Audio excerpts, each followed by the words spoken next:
Hi friends, welcome to my channel. మరొక కార్తో మీ ముందుకు వచ్చానండి.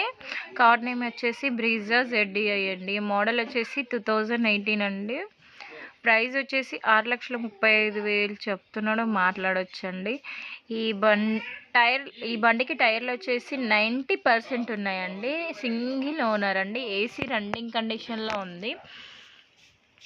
కార్ లొకేషన్ వచ్చేసి చౌటుప్పల్లో ఉంటుందండి. ప్రైస్ అయితే మీరు మాట్లాడుకోవచ్చు. టోటల్లీ కార్ అయితే జెన్యూన్గా ఉంది. ఎటువంటి టచ్అప్స్ కానీ, పెయింటింగ్స్ కానీ, రిపేర్స్ కానీ ఎటువంటి ప్రాబ్లం లేదండి. ఈ కార్లో ఏ ప్రాబ్లం లేదు. మీకు ఈ కార్ కావాలి అనుకుంటే కింద ఓనర్ నెంబర్ ఇస్తాను, కాంట్రాక్ట్ అవి కాల్ చేసి మాట్లాడుకోండి. లొకేషన్ వచ్చేసి చౌటుప్పలో ఉంది. అలాగే మా ఛానల్ని సబ్స్క్రైబ్ చేసుకోండి, లైక్ చేయండి, కామెంట్ చేయండి. అలాగే మనకి ఇన్స్టాగ్రామ్ ఉందండి, ఫాలో చేయండి. ఇలాగే మీ సపోర్ట్ ఉంటే మరెన్నో కార్స్ మీ ముందుకు తీసుకొస్తూ ఉంటానండి.